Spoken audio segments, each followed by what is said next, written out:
Happy Wine Wednesday, it's Sandra, and I'm going to share a little review with you tonight from a wine made by one of my favorite actresses, Cameron Diaz. I just love her. I love her movies. I love her message that she talks about in her personal life. I think she's just fantastic. And a lot of celebrities are coming out with wines. This one in particular was interested. It's Avaline. I know this is back, so it's Avaline. And this one was interesting because the big pitch on this wine is that it's clean wine. And this is a big term going on in the wine industry. There's all these wines and these wine clubs coming out with sugar-free wines and low-carb wines and all this clean, new, it's actually, there is no real technical clean wine. This is a marketing tool to merely attract a lot of you folks out there that are, you're watching your carbs, you're watching your sugar intake. And so they craft these wines, such as Cameron and her friend did. And so you look on the label, made with organic grapes, great. Vegan friendly, great. Dry with a touch of citrus, free from added sugar, artificial colors, and concentrates. So, and then you look on the back and it has the calories and it has the average analysis per 5 ounce of how much. I mean, there's just a lot of like detailed health information on here. And the one thing that is missing from this is it's just white wine. It doesn't even say what wine this is. It doesn't say what kind of grapes. It says it's a product of Spain when you look closer, but you really don't know what the heck's in here. They're very concerned about telling you what's not in here, other than what's telling you really what this wine really is. So I tasted it. And yeah, it's very pale, it's very light, it's very flat. It's very boring. It tastes like just water with lemon in it. I'm sorry to say that, and I'm not just throwing this wine under the bus. There are a lot of those out there that are the sugar-free or low-sugar wines, and I have yet to taste one that I go, oh, that's pretty nice. Some of them have been just embarrassingly flat, and that's kind of where this one is too. It doesn't have much on the nose. It really doesn't have much when you taste it. Like I said, it just has a kind of a lemony, watery taste. This bottle is pretty empty, and that's not because I drank the whole thing. It's because I had other people taste it too. I had people come by on the last day or two, and I'm like, here, taste this. What do you think? What do you think of this wine? And everybody of different varying levels of wine knowledge and wine enthusiasm all said the same thing, like, that's just kind of boring.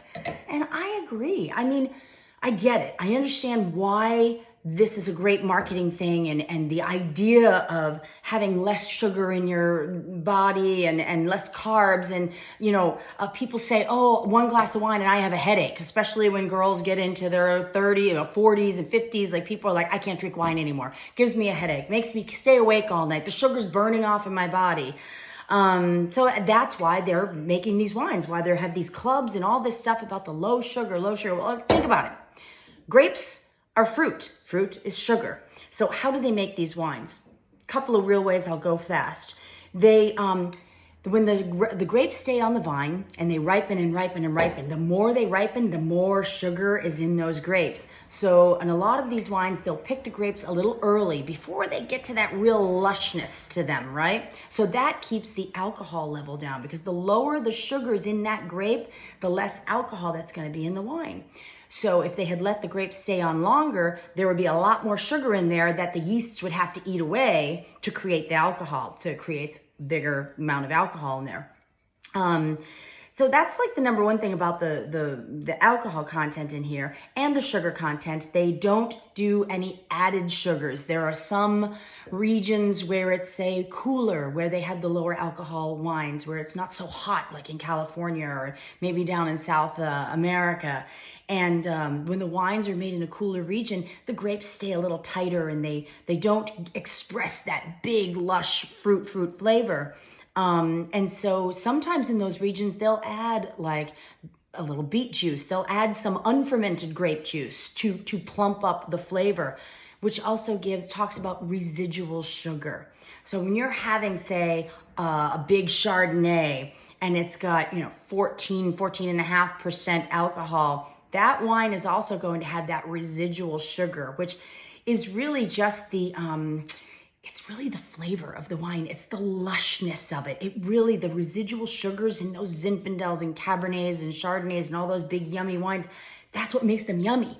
And yes, it adds sugar, but we're talking kind of low amounts, like, a couple of grams, 2 grams, 1.5 grams for a Chardonnay. Some of the reds will be a little lower. They're traditionally a little lower, but the sweeter the wine, the more the residual sugar. So if you like those sweet Rieslings, you like those sweet Moscatos, they've got a lot of sugar in them because they let those grapes go really, really lush. They are also lower alcohol wines. They're higher sugar wines.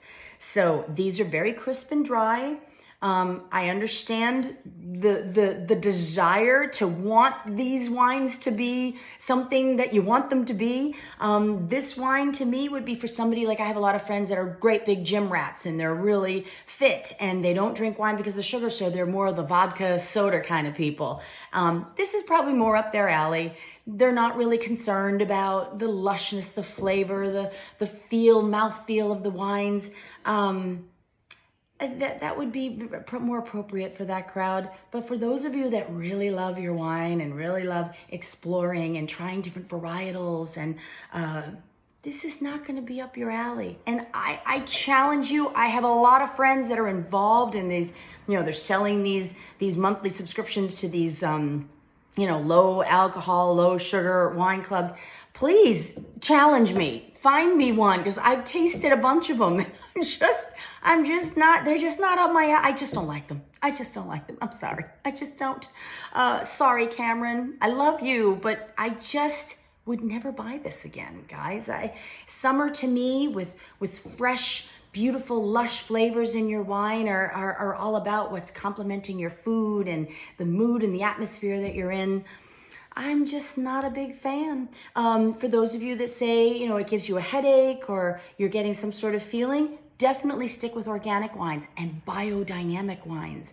Those wines are not going to have the added sulfites. They're not going to have the chemicals and the preservatives in there, and they have natural yeasts, and they don't have any sort of man-made fertilizers. You're going to be better off with those. So focus more on the organics and the biodynamics. Those are wonderful wines. You might not even see it listed. Oh, this is organic. Some of them will say made from organic grapes.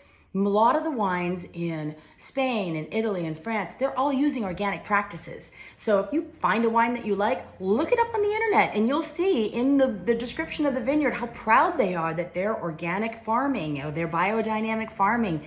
Fascinating stuff. And it might help you with any sort of headaches or sinus things. A lot of people say red wine, they get their sinuses. So that's my recommendation to you. Can't say I recommend this. I get it. I know some of you are going to like to go down this alley. But if you want something yummy and lush, I would just suggest a nice organic Albarino for the summer, which is a Spanish wine. And I highly suspect that this is just a very early picked or organic Albarino that just doesn't do it for me. Sorry, Cameron. Mwah, mwah, love you, but not my cup of tea. So cheers, guys, and try some organic and biodynamic wines for your lush flavors that are going to be beautiful with your food. Don't cheat yourself. Drink a little less wine and hit the gym, okay? Cheers, everybody. Happy Wine Wednesday. And again, I'm sorry, Cameron, but next time. Bye, everyone.